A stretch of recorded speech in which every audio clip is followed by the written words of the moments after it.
Some villains fall because no one ever tells them the truth. Duryodhana is more frightening than that. He was warned again and again by elders, sages, friends, and even the disaster unfolding in front of him. Yet he did not change. The real question is not whether he knew better. The real question is why a man can hear wisdom clearly and still refuse it until his own world burns. Duryodhana's problem begins long before the war. It begins with comparison. He grows up beside the Pandavas and cannot bear what their existence does to his mind. Their skill humiliates him, their popularity threatens him, and even their virtue feels like an accusation. He does not simply want to rule. He wants a world in which the Pandavas do not stand beside him as rivals, witnesses, or mirrors. And this is what makes his story so important. Duryodhana is not abandoned by wisdom. Vijaya warns him. Bhishma warns him. Krishna warns him. Even the consequences of his own actions warn him. The Mahabharata keeps placing lanterns along his path, but he walks deeper into darkness anyway. That suggests his downfall is not ignorance. It is something more intimate and more stubborn inside the self. So why did Duryodhana never change? Was he trapped by fate, poisoned by upbringing, protected too much by his father, or consumed by a kind of envy that eventually became his identity? To answer that, we have to follow the psychology of a prince who kept mistaking wounded pride for justice and personal desire for royal right. Envy is not just wanting what another person has. Envy becomes poisonous when another person's very existence starts to feel unbearable. That is where Duryodhana lives. He cannot tolerate the Pandavas flourishing because their flourishing makes him feel smaller. Instead of asking how to become worthy, he asks how to remove the comparison itself. That is why every Pandava success becomes, in his mind, a personal wound. His father deepens the problem. Dhritarashtra loves him, fears losing him, and repeatedly refuses to restrain him. That creates one of the most dangerous combinations in politics and in family life: wounded ambition protected by authority. Duryodhana learns that his impulses will be defended, excused, or delayed rather than corrected. Over time, correction itself begins to feel like insult. Advice stops sounding helpful and starts sounding hostile. He also finds relationships that strengthen the wrong part of him. Karna gives him fierce loyalty, and Duryodhana gives Karna dignity and position. Their bond is powerful and human, but it also becomes a fortress where grievance is constantly validated. Loyalty, which should refine character, instead helps armor resentment. Duryodhana hears not only his own anger now. He hears it echoed back with conviction. This is the deeper problem. Duryodhana does not experience himself as greedy. He experiences himself as denied. He does not feel unjust. He feels threatened. Once a person tells that story to himself often enough, change becomes harder because repentance would require admitting that the enemy was never only outside. It was already living in the way he interpreted the world. If you want to know whether Duryodhana merely wanted security or something uglier, look at the dice hall. This is the episode that reveals the truth. He is not satisfied by advantage. He wants submission. He wants the Pandavas stripped, exposed, and broken in front of the kingdom. The dice game is not only political strategy. It is psychological revenge staged as royal procedure. And then comes the real exposure. When Draupadi is dragged into the hall and asks the question of dharma that shakes the court, Duryodhana does not soften. He does not see a boundary he must not cross. He sees an opportunity to deepen humiliation. This matters because crisis often reveals what argument hides. In that hall, his desire is no longer masked. He wants moral victory through degradation. Notice what happens next. The warnings intensify. Vijaya speaks clearly. The elders feel the kingdom crossing into sin. Dhritarashtra wavers in fear. But Duryodhana does not reverse himself from inner conviction.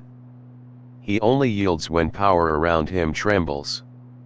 That tells us his conscience is no longer steering him. Calculation is. He can stop when forced, but he does not transform when shown the truth. The dice hall is the point where resentment becomes identity. After that, Duryodhana is not simply defending a claim to the throne. He is defending the self he has built around domination, insult, and refusal to bow. Change now would mean confessing that one of the worst moments in the Kuru court came from his own inner corruption. Pride rarely surrenders at that price. Why did good advice fail? Because advice only works when a person still values a truth higher than his own ego. Bhishma could speak, Vijaya could warn, and sages could predict ruin, but Duryodhana had already made inward defeat impossible. To change, he would have to accept being wrong in front of the very people he most wanted to defeat. For a proud mind, that can feel worse than destruction. Even exile does not cure him. Time often cools anger, but only if a person wants cooling. Duryodhana keeps feeding the fire. He thinks about the Pandavas, measures himself against them, and even seeks satisfaction in their suffering. That is psychologically important. Pain can mature a person, but obsession prevents maturity. He is not processing conflict. He is rehearsing it until it becomes his permanent mental home. Then Krishna comes as peace messenger and the test becomes unmistakable. The request is not total surrender. It is a path that could still preserve lives, order, and honor. But Duryodhana refuses even that. Why? Because compromise would mean accepting that the Pandavas remain legitimate. And Duryodhana has spent too many years building himself around the fantasy that legitimacy belongs only to him. At that point, advice fails for a final reason. Duryodhana does not merely disagree with truth. He feels threatened by it.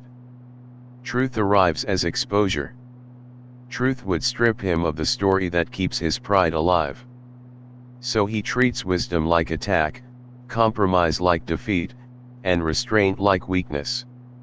Once that inversion is complete, almost every virtue begins to feel like an enemy.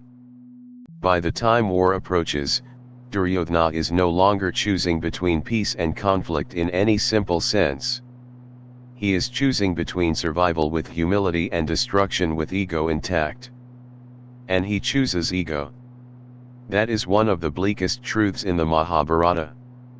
A person can become so attached to a false self that even obvious ruin feels preferable to repentance. He still commands armies. He still has Bhishma, Drona, Karna, and vast power at his side. But inwardly, he is weak in the most dangerous way.